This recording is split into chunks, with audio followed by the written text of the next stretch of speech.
Erskine, you're fired. Why, Mr. Wood, what is wrong? You! It is your idea we come up to this forsaken hole over the weekend? If I die of pneumonia, it'll be your debt to society. Mr. Wood, I tried to be a competent secretary, but I have absolutely no control over the elements. How did I know it was going to rain? See, the paper says fair and warmer. That's last week's paper. You're still fired. How much further do we go? Won't be long now, Mr. Wood. Well, it better not be.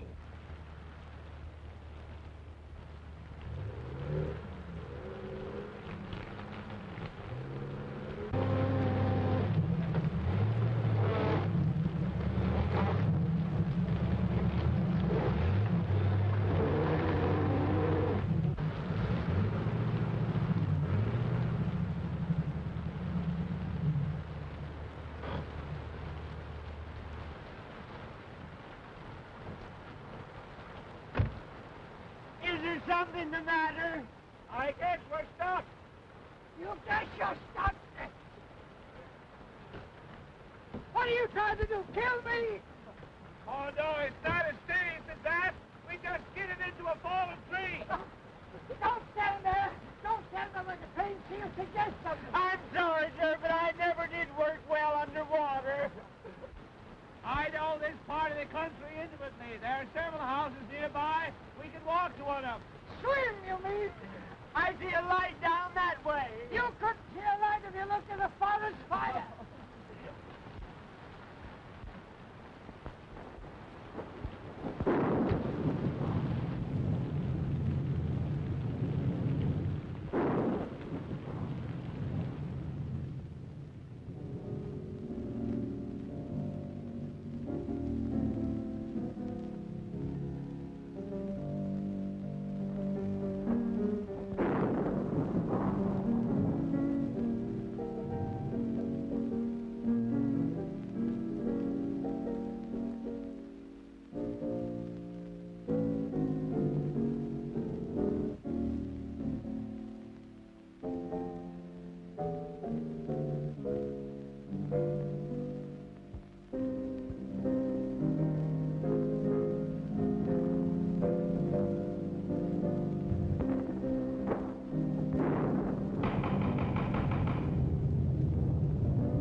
Mr. Ames.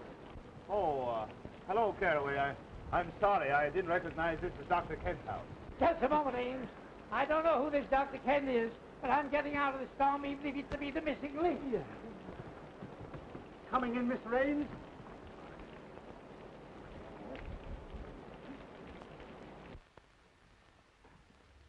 Ames!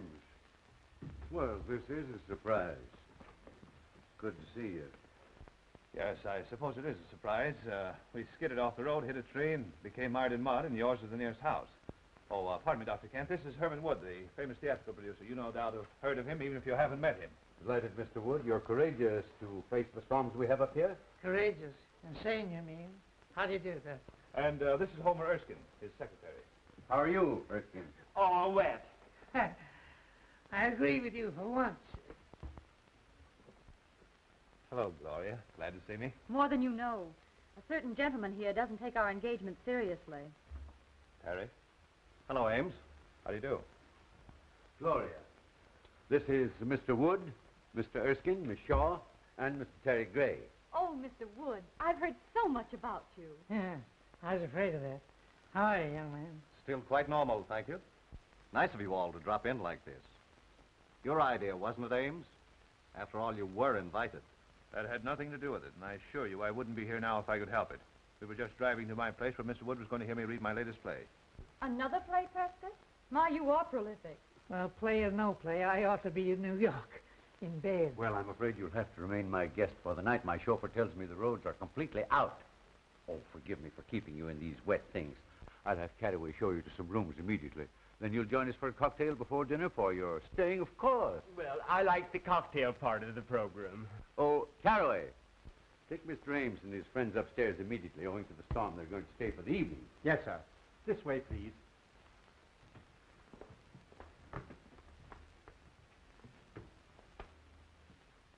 Who are you? Why, you tell her. I'm beginning to be uncertain of everything. Why, this is Mr. Wood. I'm Mr. Erskine, his secretary.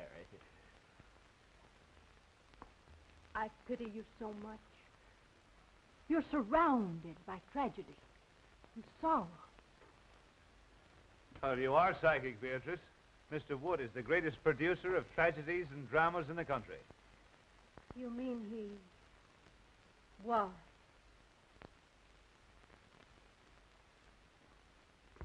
Hey, Ames, about this play of yours. Why, yes, it's in my bag. As long as we can't reach my place, why not let me read it to you here? Look here. I just remembered an important appointment tomorrow in the city. I must return tonight. Isn't that right? Yes, absolutely. He has to address the Travelers' Aid Society on the proper way to fold a timetable. My dear Mr. Wood, I would gladly assist you, but until the storm abates, there's no way of reaching the city. Well, we may as well accept the situation, Mr. Wood. We'll have a good dinner and then retire to Dr. Kent's study for a nice, quiet reading. Perhaps it'll make you appreciate my play all the more. They say a full stomach breeds tolerance. Well, something tells me I shall need it.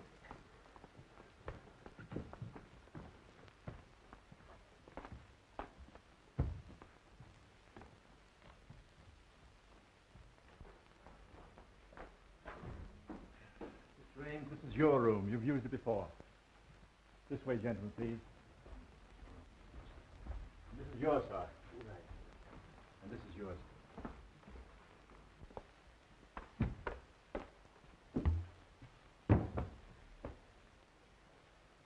Just a moment.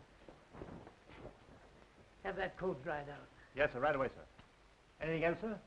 Yes, close the door when you go out. Yes, sir.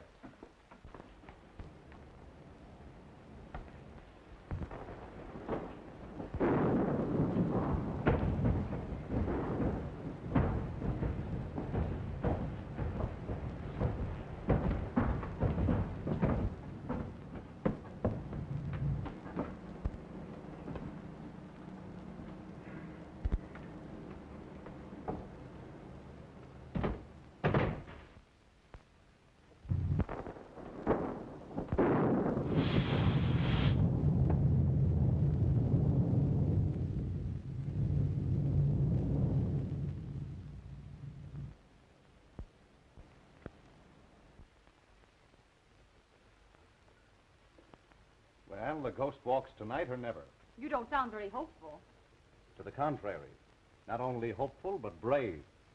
I'm going to ask you to marry me and go to California, where the sun always shines and the oranges fall from the trees to your breakfast table. That's a beautiful picture on a stormy night like this. But with or without the oranges and sunshine, you know I won't marry you, Terry, because I love someone else. Terry! Pardon me?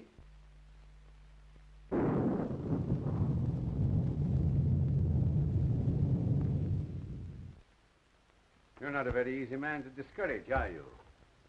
You forget that Gloria here is engaged to a mutual friend of ours. I don't think that's any of your business. Here, Gray. I don't like your attitude. In fact, I don't think I like anything about you. So what? Why must you two always act like gladiators? Be sensible. Tonight of all nights must not be the time for any discord. You know I've never given you cause to think of me as more than a friend. That depends on your viewpoint. I might argue that statement. I'd like to give you the thrashing you deserve for those insinuations. Please. We'll discuss this later.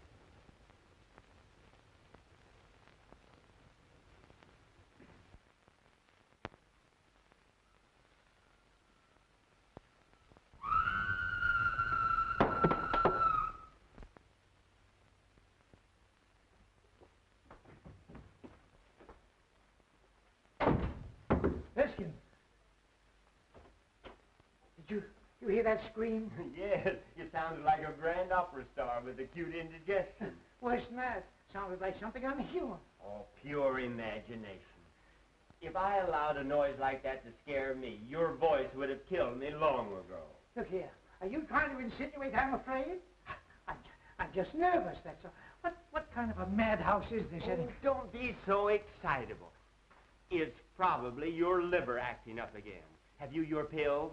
My pills. Any of you folks here scream? Yes, it frightened me, too. Yes, I can't understand where it came from. Tell them where it came from, Ames. You've heard it before. Why scare your friends unnecessarily? Perhaps you're right. Any scream you may have heard probably came from Beatrice's room. She's Dr. Kent's patient and Mr. Gray's sister. You met at the foot of the stairs. She's just a little irrational at times. Well, as far as I know, it's nothing to worry about. Simply emotional outbursts. Don't you just love a night like this? This old house seems to belong in the rain and thunder. I read a book once about an old, old house, and oh, I don't know how many murders happen on just such a night as this.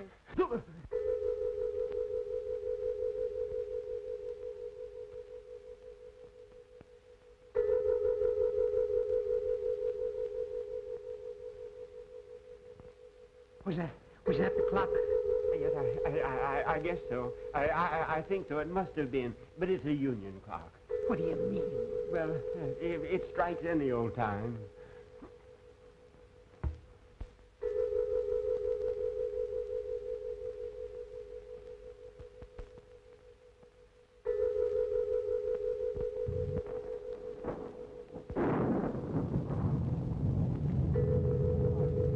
What's the matter with Beatrice?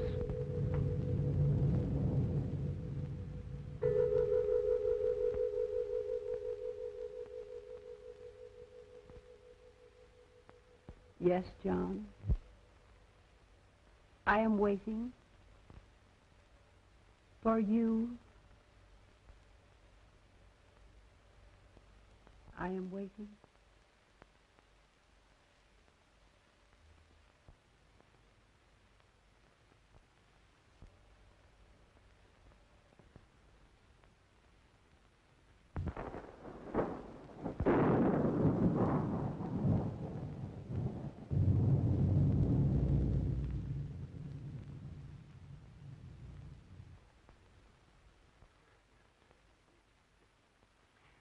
That woman gives me goose pimples. I've seen saner people than her in asylums. I'm sorry this had to happen. Beatrice's spells are unnerving to a stranger, but after one gets to know her... Know her. Say, if I never see her again, I'll be satisfied. Now, if you'll be so kind as to find some method for me to leave this house, see that I take it. Oh, Prescott, we couldn't let you do that with your friends. I think your friend is unduly alarmed, Ames. Oh, is that so? Well, who asked you? He has high blood pressure. He should calm himself. Oh. If Beatrice's actions are nothing to fear, she simply dwells in the unknown. As her attending physician, I can speak freely. The girl suffers from hallucinations and the shock of a tragedy that occurred in this house 3 years ago this night. Mr. Ames remembers that night very distinctly, no doubt. That's why he shuns my house. Dr. Kent, I see no reason for making my sister's grief public talk. I'll bet the doctor's going to tell us about some terrible operation. That ought to be cheerful. The unsolved murder of your sister's husband must be public talk in this house. Murder? I have taken notes on her actions since that night, and each year, at this hour, the flutter of that sound is heard, and she has acted as though the spirit of John, her dead husband, had returned to her. That's all there is to it. Erskine, we're leaving. Dinner is served, sir. No, we're not. Ghosts or no ghosts, we're eating. We're leaving. You're disobeying my orders. No, I'm not. You fired me an hour ago.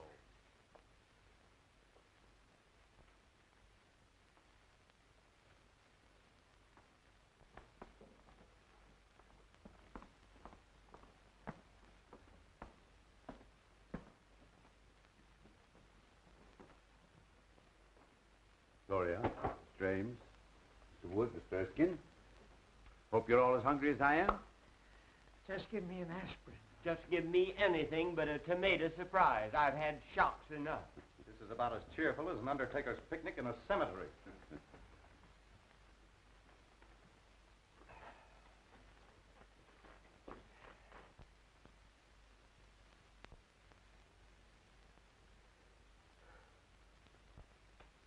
You're right on time, John. I was so afraid you might disappoint me. Mr. Wood, I think you're right. We better leave, now that John's here. Yes, Erskine, I'm not a cowardly man by nature, but my nerves won't stand this any longer. That woman is dangerous. My friends, please. I regret these unusual disturbances, but I've experienced these same phenomena in my patient's presence before. There's nothing to fear from the dead. I believe in spirits, but only spirits. Hear me? Beatrice, please, your brother wishes you to restrain yourself. My dear brother seems frightened. As well he should be. Just like all the rest of you are. Please, Beatrice, there are guests here, friends of Mr. Ames. What do they mean to me? You, Terry Gray. You, Miss Gloria Shaw. And you, my delightful friends, know what that blood stain is. You were at this table the night poor John fell forward and stained the cloth with his own blood. The night he was murdered. By one of you. Why, that's a lie. Open that door. Claire, I'll call the police. Oh, this is outrageous. Open that door. Unloosen that portal. I'm sorry, Miss Beatrice's orders are that no one leave. Jarvis is only partly correct. I gave that order. What's the idea? The idea, my friend, is to protect my patient's health. Any interruption might cause the loss of her sanity. You want the responsibility for that on your shoulders? I think you're as crazy as she is. Don't aggravate him. They're all dangerous. Everyone will please sit down.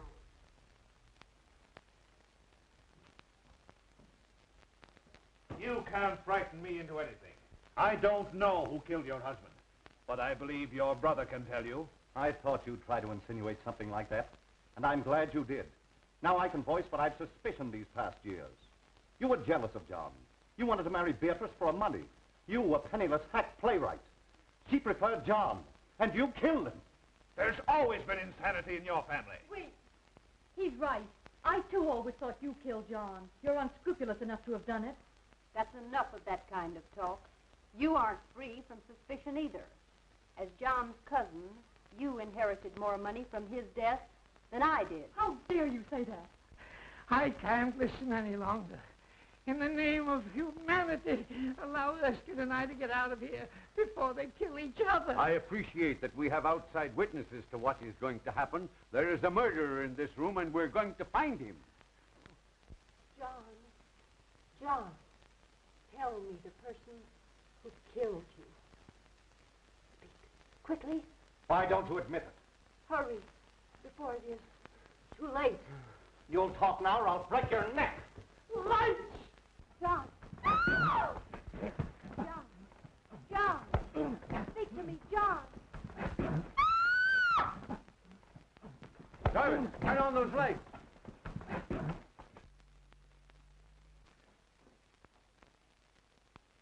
Why, where's Beatrice? Why, I don't know.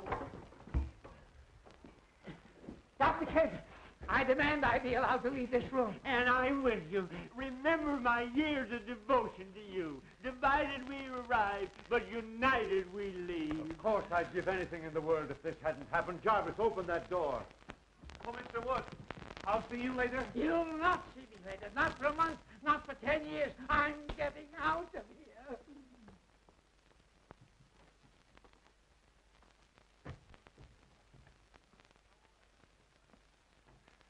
And so ends the first act of my little play.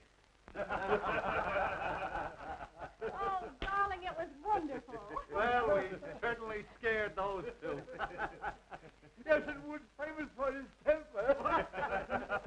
Isn't it remarkable how they reacted almost exactly as you had written them into your play? Oh, I'm tired, and we've 2 more acts to go. Well, you're as clever a group of actors as I've ever seen. And I've got Gloria to thank for finding you. Didn't I tell you they were troopers? You don't think we frightened them too much, do you? What's the difference? It's a blooming horror play, ain't it? Oh, Jarvis, go get Beatrice. Good old Beatrice. She certainly played her part well. Yay, but I was afraid she wouldn't scram before the lights turned up.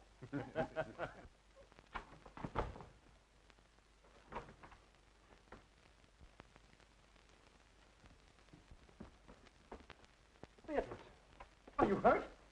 Beatrice, what's the matter? Speak. She's dead. This isn't my room. No. And whoever it does belong to has a gun. A gun? No, let's don't annoy. Oh, shut up. This may come in handy. A manuscript. The Ghost Walks by Prescott Ames.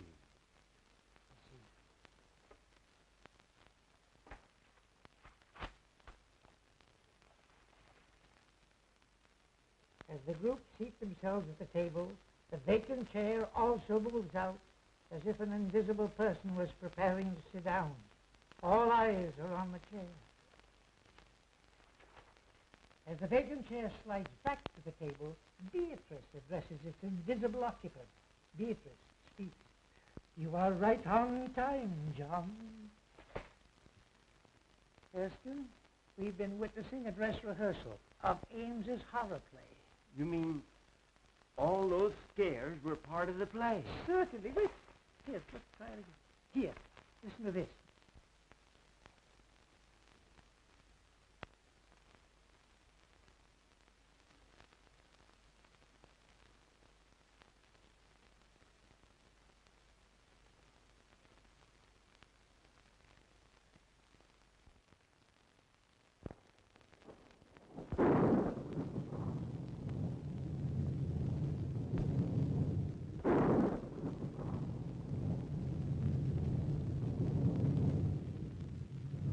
I'm afraid my play has been surpassed. We have a real menace in this house. Well, there was no one in the house but us, and we were all in the dining room. I know I was. That's right, because I was struggling with you. I was sending you the light switch. Yes, and I was at the table, as you all know. I was playing ghost. I was all over the room. But I didn't do it, I tell you. I didn't do it. Of course you did. Now, don't lose your head. Don't any of us. A death-like face slowly appears in the dark, ghostly white and pallor. The face seems to float as it reaches the table. Beatrice, hysterically. John! Lights out. Everyone remains where standing with the exception of Beatrice, who disappears through a door in the kitchen. So they thought they'd impress me with their phony theatricals, eh? Me, who staged the burning of Rome while the gladiators were being gored to death in the animal pits.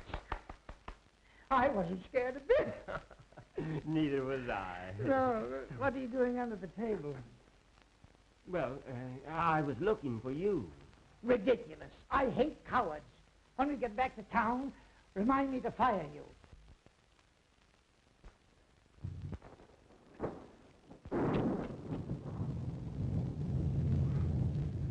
Let the play continue.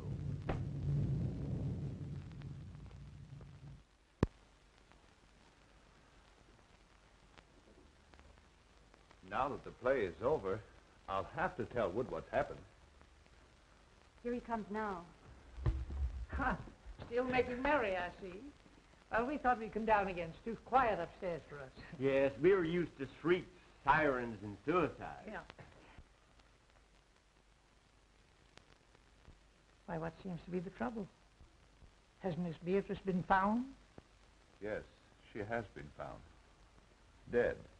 Is that so? No, I mean, it can't be. It's impossible.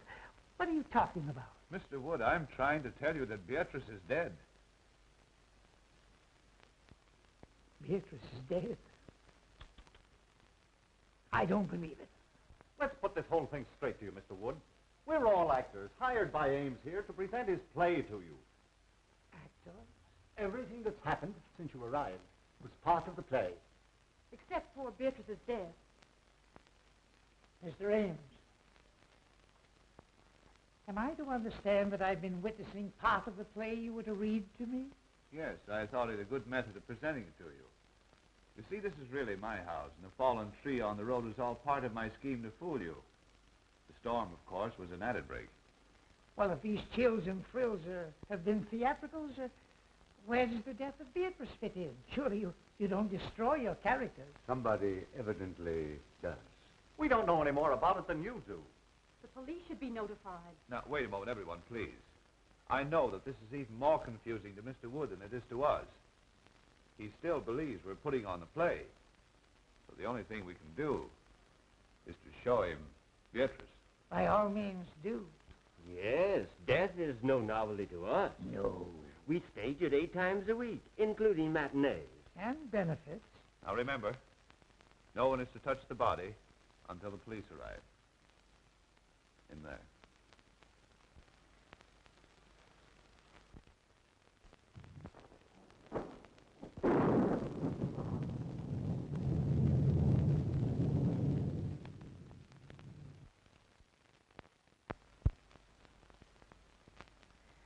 Well, where is she? I don't know. What could have happened? Well, you ought to know. You're the author. It's impossible. I never heard of such a thing. Must be full. We ought to get out of here. Why can't she be? Perhaps he just stepped out during intermission. Gentlemen, this is too serious for joking. She was on that divan 10 minutes ago, dead. You've got to believe it's for your own safety. Oh, and you think we're all in danger? We most certainly are. We've got to search this house and find Beatrice and the person who... I wonder who that could be. Well, we'll never find out until we answer. I will. We all will.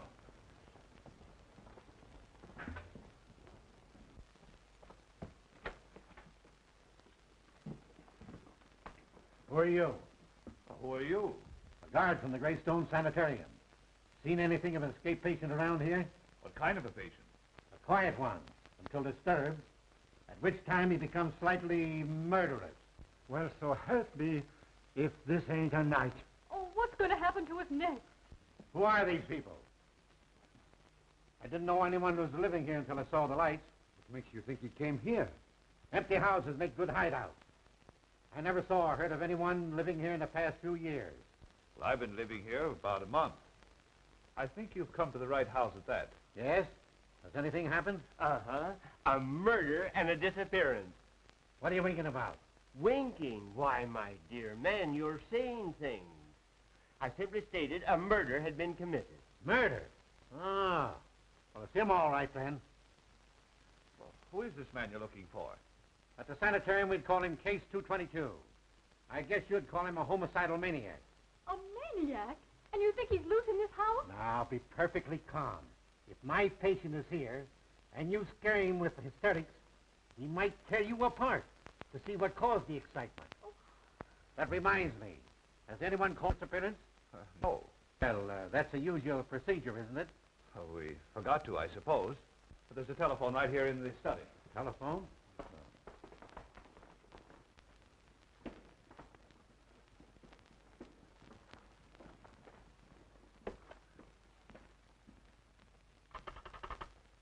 Hello?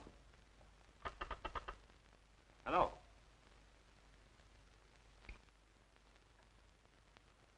Cut. I suppose no one knows who did this. Why should we? You don't think it's fun to be isolated with a maniac? If the play calls for it, yes. Well, I don't know what the rest of you are going to do, but I'm driving into town for the police. Wait, it isn't safe outside. I'll walk with you to the garage. Thanks. I'll be right back. So those who want to go to bed are safe enough. Besides, it's easier to die in bed. Come on, Ken, let's turn in. It's as safe up there as here if we lock our bedroom doors.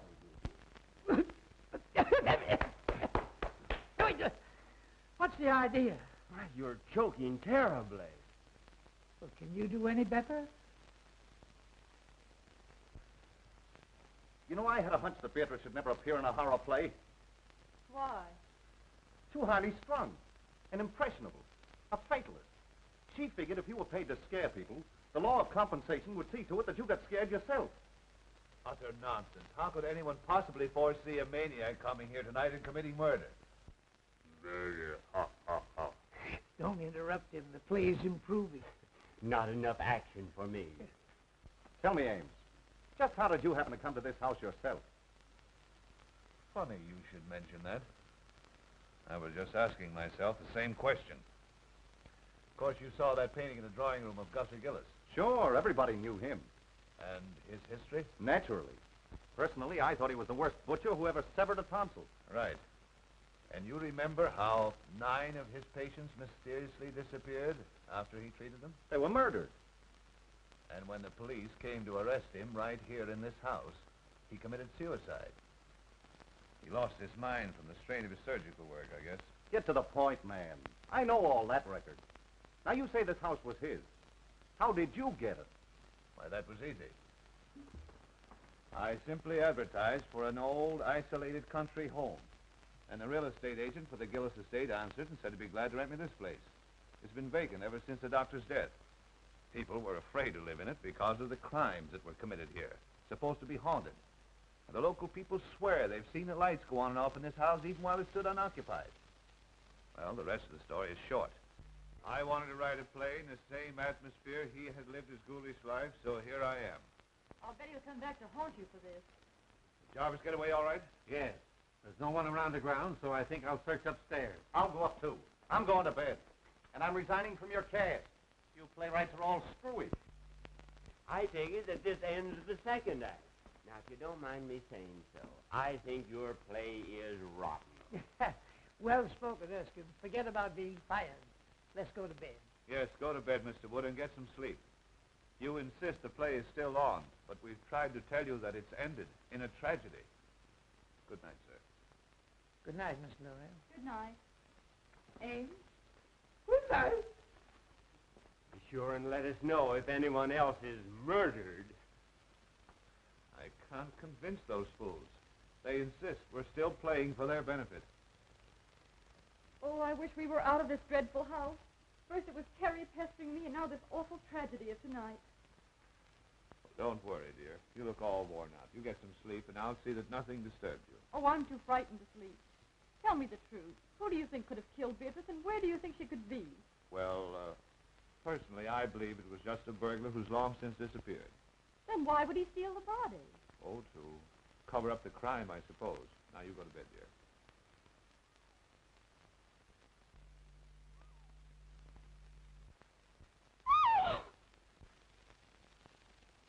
Why, Gloria, what is it?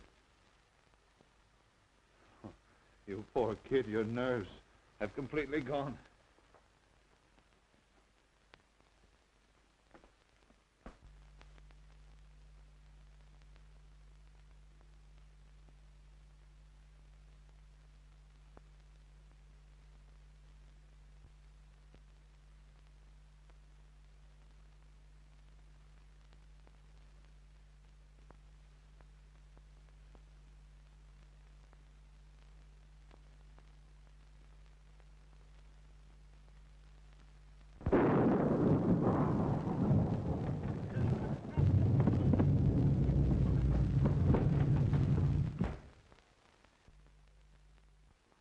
Oh, it's you. I ought to pull the trigger at that. Well, come on, snap out of it. What is it? Mr. Wood, maybe we're wrong. Maybe this isn't the play we're witnessing after all. Oh, rubbish. You saw the manuscript, didn't you? Yes, but I didn't see anything in it about the top of my bed coming down and smothering me just like a steak under onions. Oh, nonsense. You've had too many cocktails. Besides, I wouldn't be lucky enough to celebrate your demise by violence. That's a fine way for you to talk to me. Me, who's been everything to you but a mother. Now, Mr. Wood, listen to reason. I may be all wrong. I'm a nervous man by nature. But if this play is still going on, it's the closest thing to reality I ever saw behind the footlights. Oh, you're a sissy. I tell you, this fellow Raines is clever. He has reality in this play, and that's what the public wants. Now, let me alone. And if you want to stay in the theatrical business, stop letting it scare you. Oh, I was kidding all the time. That bed bracket was only a dream I had. And you were in it, too. I was not. I was reading. Yes, I saw that. You were reading a book on psychics. You were worried about the future yourself. Say, go home and go to bed, will you, please? And if you want to think of the future, remember I'm firing you. Mr. Wood, I have a premonition that we must stick together tonight. You need protection. You mean you do? You're trying to muscle into my bed because you're frightened. Go home. Oh, my dear employer, play or no play, I have no relish for my own couch. Move over. Say, this is all Tommy rot. You've got the mind of an oyster and the nerve of an acrobat. As my secretary, I do allow you to share my office, but that does not include my bed. Say, you were born in October, weren't you? Yes, during the National Apple Week. Why? It says here, your type is the instincts of a bloodhound, the heritage of the homing pigeon, the attributes of the ferret, and the heart of a lion. Yet you snuggle beneath my quilts, you cream puff, because a make-believe play is scaring you. You're fired once and for all. Will you please close my mouth if I'm snoring? I have adenoids. Adenoids, too? My Lord.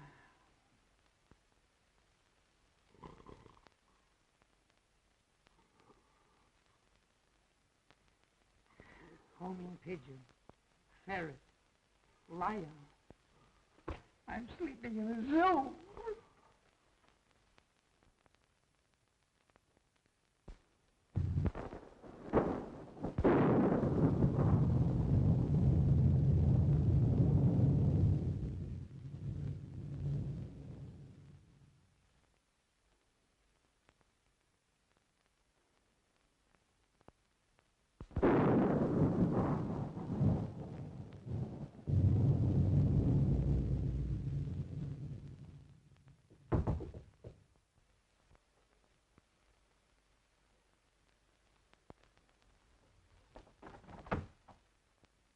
Terry!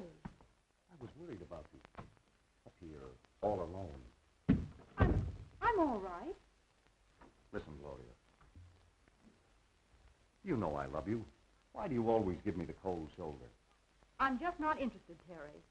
Why did you come here? It makes it very embarrassing. Oh, I know. You're afraid your playwright sweetheart would be jealous if he knew I was here. Well, I wish he could see you now. I just came in to say goodbye. I'm walking out on this play, but I've got a curtain speech to make. And this is it. Stop, Terry!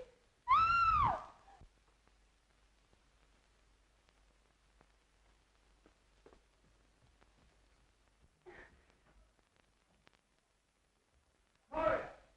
Gloria! Oh, you fool. Now see what you've done. I'll hide in that closet until he goes. If you tell him I'm here, I'll say you invited me. Understand? Oh, darling, what frightened you? I saw a man. Oh, where was he? He came in that door. I screamed and he went away. Oh, you poor kid, what a narrow escape you had. Wonder what that feeling was about.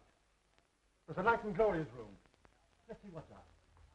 You take it easy. I'll find a guard and we'll search the house again. What's happened? We heard screams. Someone tried to break into Gloria's room. What? Who? I don't know. Here comes the guard. Seen anything? Plenty. Gloria was almost attacked by someone. Fancy that. Who do you think it was? We don't know. We'll wake up everybody and find out. Good idea. Let's try Terry first. Oh, Terry. Gone. Not a sign of them. Whose room is this? Oh, that's mine. And there's Erskine's room, and that's Mr. Wood's. Well, let's see what they know.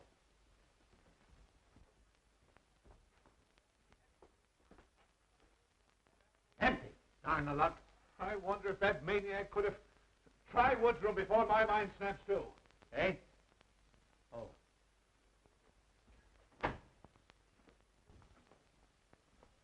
Hey, you two. Get out of here. My office hours are from 10 to 4. Seen anything strange in here? Yes, here's an exhibit that ought to be in a museum. What are you doing in here? I was sleepy. Is the play on again? No. We're just having a roll call. Well, consider us absent. Terry. Terry, come out.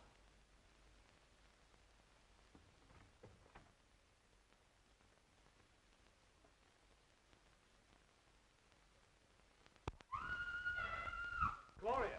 What, again? Oh, let's don't miss this. I might as well be a fireman.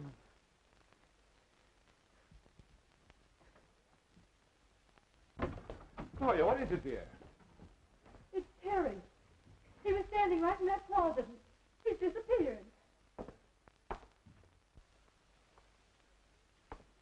Well, what was Terry doing in your closet? He was hiding. From whom? Why, Oh, pardon me. Oh, no, please let me explain. It isn't necessary. I think I understand.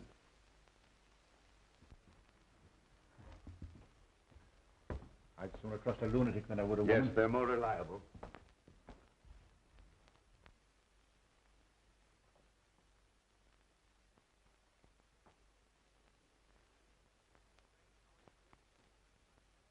Strange how anyone could disappear from behind a nightgown.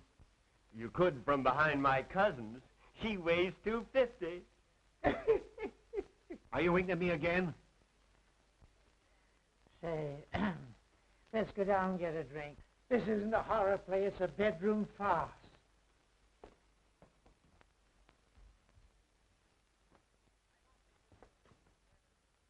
I don't think this situation is fair to me.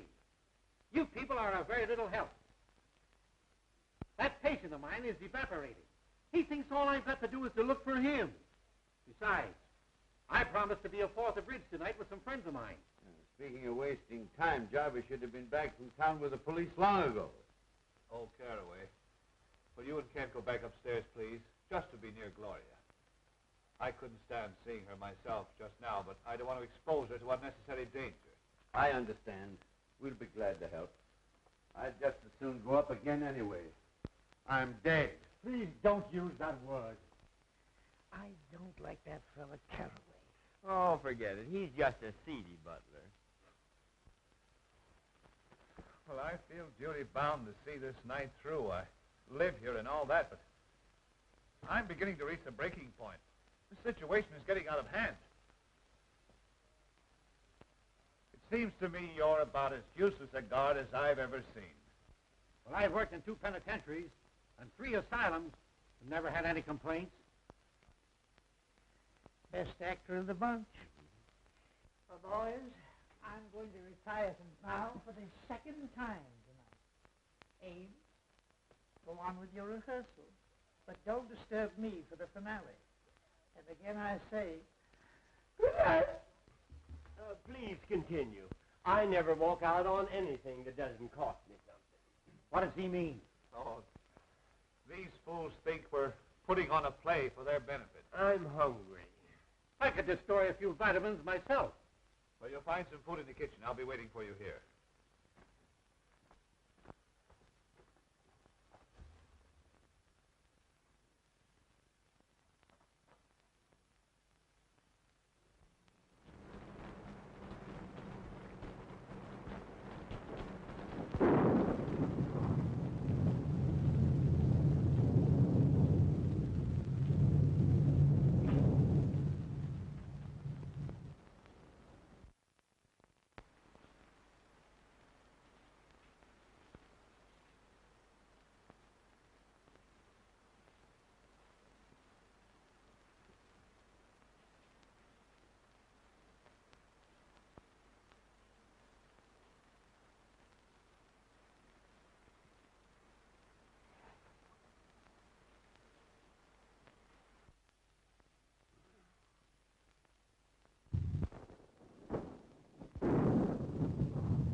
Hello? What are you doing down here? Why, I just came down to get some cigarettes. Well, you shouldn't have left Gloria upstairs alone. Well, I'm not her guardian. If you're so anxious about her, why don't you go upstairs and play watchman yourself? That's just what we're both going to do. Well, the scene shifts. So do I.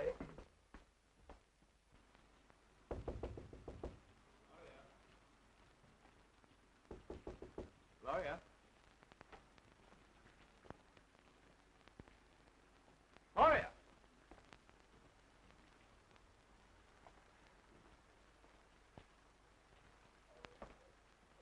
I smell chloroform.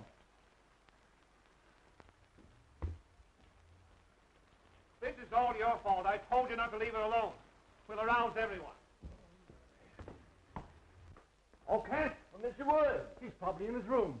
I shouldn't cue you, but here comes Kent now. Oh, Kent. Yeah? Gloria's disappeared. Huh? Say, have you been out in the rain? No, why? Well, whoever stole Gloria took her out of the window into the rain. Funny that you should be out of your room and then appear all wet. I don't like your insinuations, Mr. Ames. If you must know, I couldn't sleep. I was going to take a bath in the tub and turned on the shower by mistake. That's what I would call a watertight alibi. Maybe Mr. Wood knows something.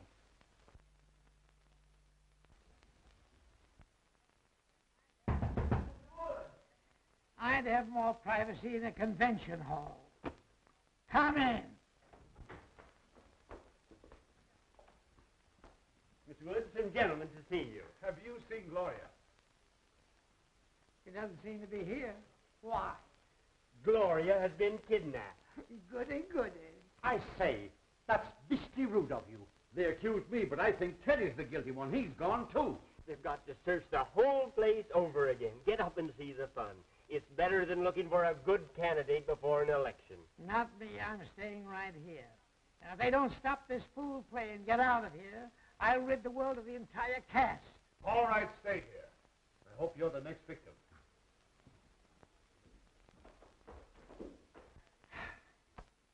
Mr. Wood, could I have a word with you? If you try to get in this bed again, I'll shoot you, so help me.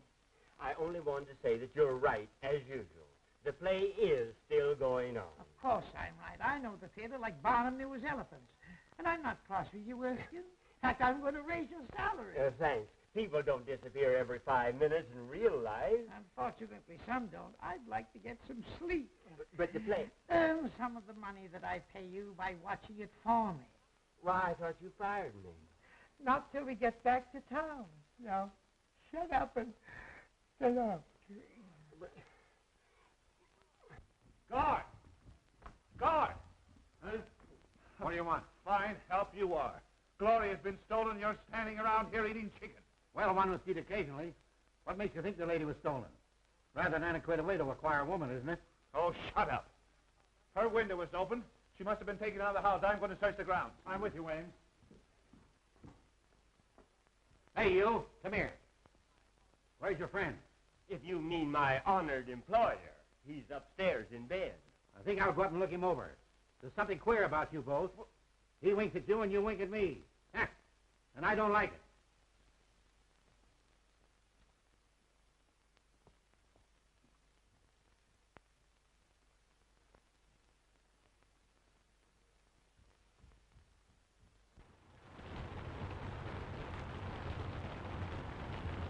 We'll make a careful search of the ground. You go that way, now go this. We'll search the house and I'll meet you front. Right.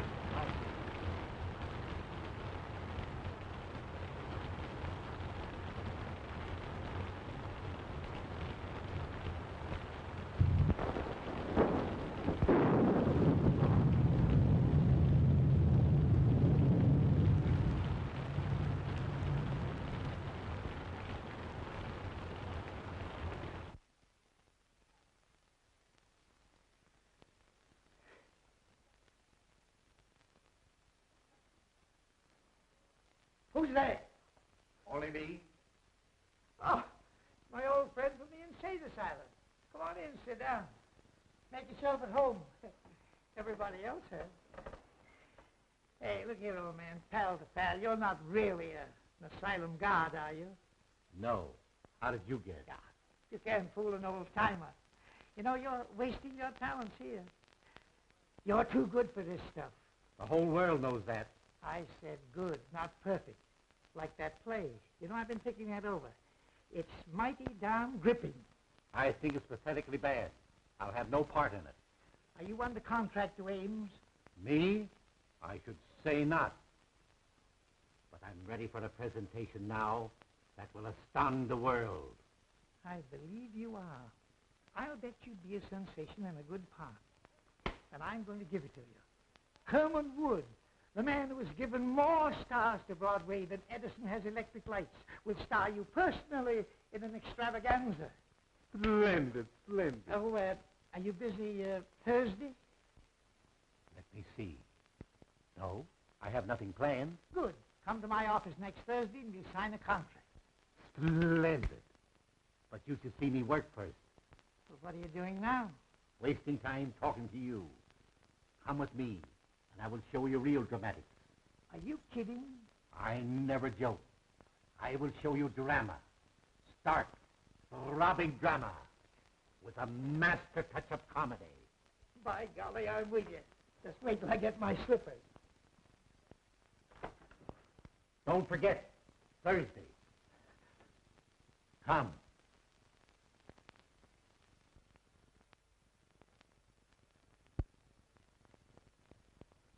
I'd feel a lot safer if I had my gun. Where is it? Home. That's okay with me. Let's go over to your house and hang around. Soon be daylight. Thank heaven. Ames. Anything new? We made a complete search of the grounds and found nothing. Well, how much longer is this going on? I'm getting tired of sitting around here and waiting for something that doesn't happen.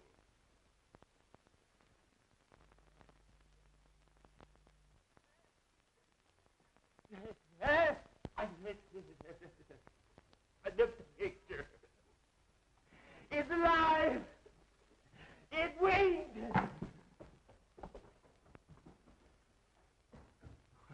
What's the matter with him? He must be balmy.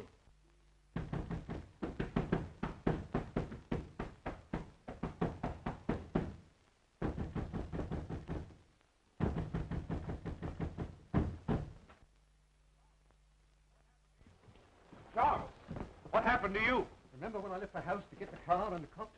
Yes? Well, that nuthouse guard leaves me at the garage. Then just as I'm getting into the car, somebody slugged me with a lead pipe. What was the idea? Well, someone didn't want him to get away. And that someone is probably the escape nut that we're looking for. How many of you are searching for him? There's already been a guard here tonight. Well, there's possibly half a dozen of us, but believe you and I'll find him. Yeah, this guy disappears every so often, but we always spot him in this neighborhood. I see. Well, after you were hit on the head, why did you come back to the house? I figured getting the police was the wisest move to make. I've been knocked out and tied in the garage, but I broke the ropes. Then I tried to start the car, but I found out someone had gummed up the motor. Well, I began to hoof it into the village when these guards from the sanitarium picked me up, and here we are.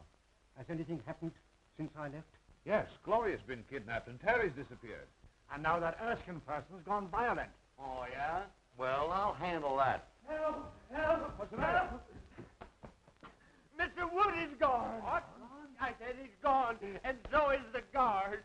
It's that picture that's doing it.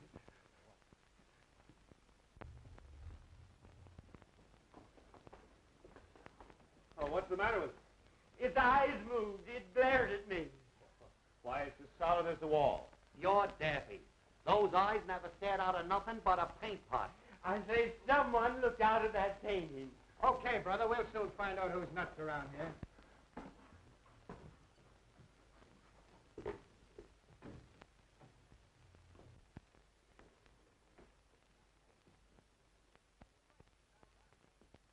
Say, he's right. These eyes are phony. What'd I tell you? Now who's that? Hey, there's a passageway back to this.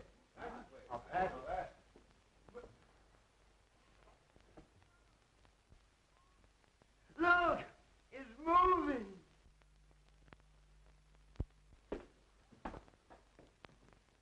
That's how Beatrice disappeared from this room. Well, I'm going to find out where it leads to. I'll go with you. Be careful. It looks dangerous.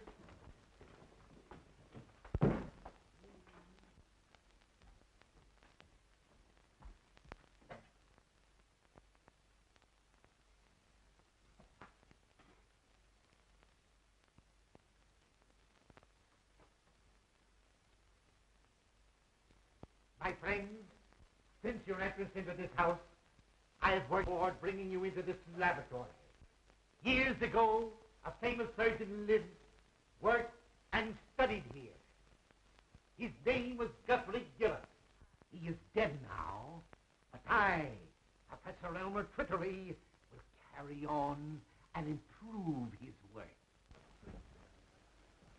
Hey, I don't like these underground places. Well, you may as well get used to it. You may spend a lot of time in one. Why, the whole house must be honeycombed with passages. They lead all directions.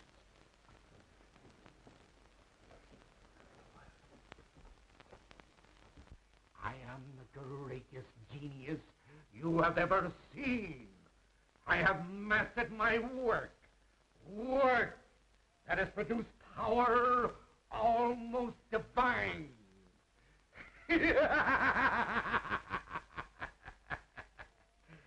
I have become more than the greatest plastic surgeon in the world. I am the molder of mankind.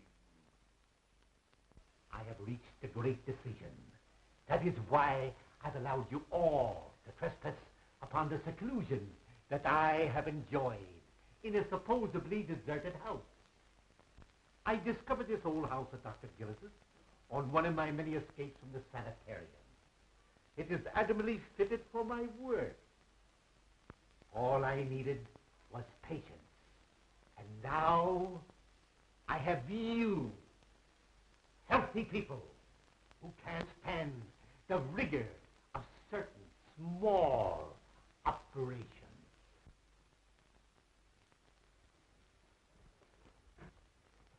Now, wait. This looks like a door.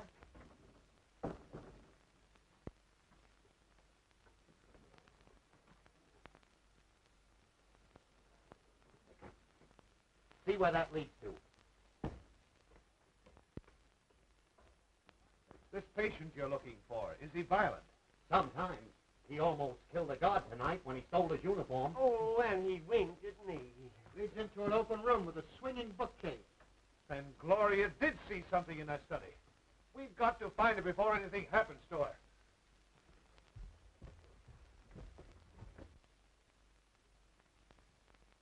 It seems to me this is the fluid I used to paralyze the mice with yesterday. I think I meant to use it on your friend Beatrice. But somehow I became somewhat confused. So now the poor girl is dead. Forgive my stupidity. I will be more careful to see that you don't suffer the accidental death she did. I have brought back the spark of light.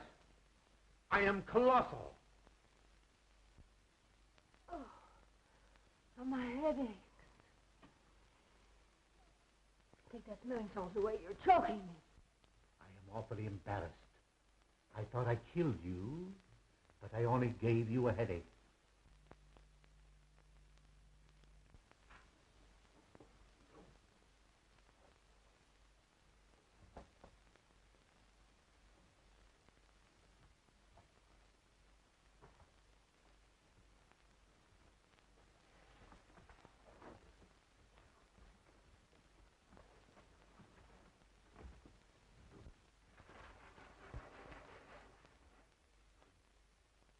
I ask your indulgence in looking at this chart. You will notice the various noses, eyes, and chins. You all have an ideal, a face you envy. You can have your choice of alterations. You understand, my operations run in series. You may look as you wish now. Ultimately, I will slowly change you to fit my model. Young lady, you shall have the honor of being the first on my table. I shall require very little from any of you. Just enough to begin my work. A feature from you, a bone from him, and a cartilage from that one.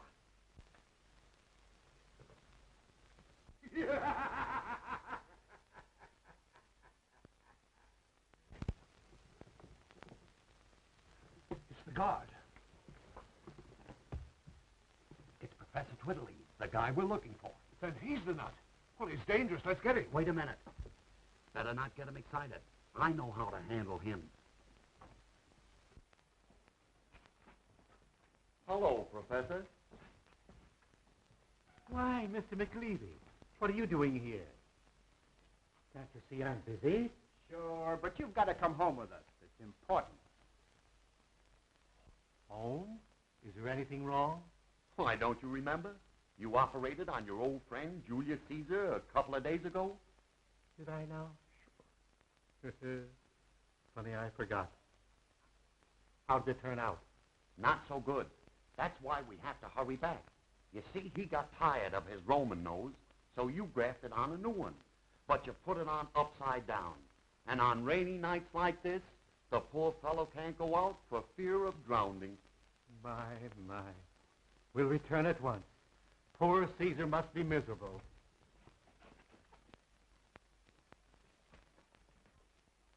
Oh, Prescott, take me out of here. I never want to see another horror play. Well, don't worry. I'll never write another one. Yes, you will. What? Absolutely, but you've got to rewrite it. Just like this night and the experiences we've gone through. Even to the murder of Beatrice? Yes, I'm afraid Beatrice will have to die all over again. Well, the ghost walks after all. Congratulations. Congratulations, John. You were all right too, Caraway. Thank you, Mr. Wood. Now what's the matter with you? I was just thinking how terrible it would have been had the professor really operated on us and changed us all. You might have gotten my adenoids, and I would have gotten your false teeth. Erskine, turn your face to the setting sun. Oh! What's the idea? Don't forget, you're fired. Oh, Mr. Wood. Come,